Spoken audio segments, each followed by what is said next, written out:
વિધાનસભાની પ્રોફાઇલ માંજલપુર બેઠક પર ભાજપનો દબદબો યથાવત. સતીશ પટેલનો 30,630 મતોથી જ્વલંત વિજય.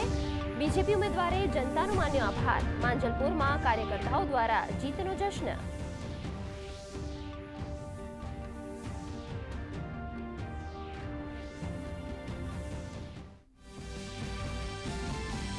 દેશની અન્ય 2 બેઠકો પર પેટા ચૂંટણી માટે મતગણતરી ચાલુ. મધ્યપ્રદેશના દતિયામાં ભારે રસાકસી.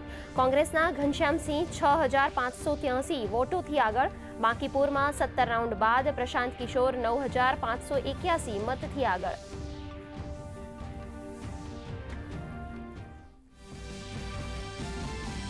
લોકસભામાં સુપ્રીમ કોર્ટમાં ન્યાયાધીશોની સંખ્યા વધારતું બિલ પસાર. બિલમાં ન્યાયાધીશોની સંખ્યા 33થી વધારી 37 કરવાની જોગવાઈ. કાયદા અને ન્યાય મંત્રીએ કહ્યું, ન્યાય પ્રક્રિયામાં વિલંબ નિવારવા સંખ્યા વધારવી જરૂરી. વિપક્ષના હોબાળાને કારણે લોકસભાની કામગીરી આવતીકાલ સુધી સ્થગિત.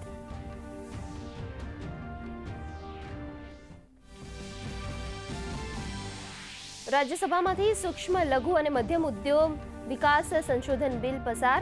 કેન્દ્રીય મંત્રી જીતન રામ માંઝીએ કહ્યું, એમએસએમઈ ક્ષેત્રમાં નિયમોના અનુપાલનને પ્રોત્સાહન આપવાનો બિલનો મુખ્ય ઉદ્દેશ્ય. વિક્ષેપના પગલે રાજ્યસભાની કામગીરી પણ આવતીકાલ સુધી મુલતવી.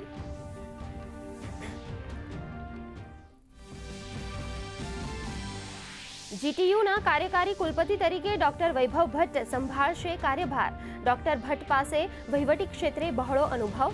વર્તમાન કુલપતિ ડોક્ટર રાજુલ ગજ્જરનો કાર્યકાળ પૂરો થતા નિર્ણયની જાહેરાત.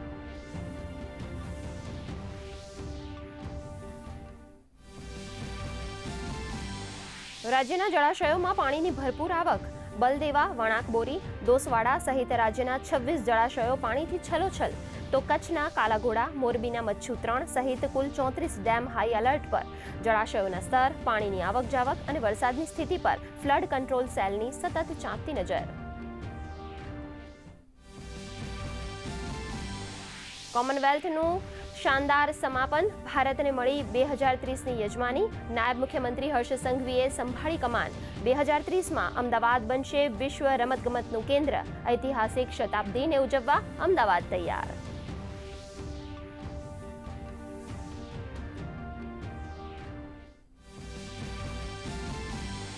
વિદેશી રોકાણકારોનો ભારતીય શેર બજાર પર વિશ્વાસ અકબંધ. સ્થાનિક બજાર શાનદાર તેજી સાથે બંધ. સેન્સેક્સમાં 544 આંકનો ઉછાળો.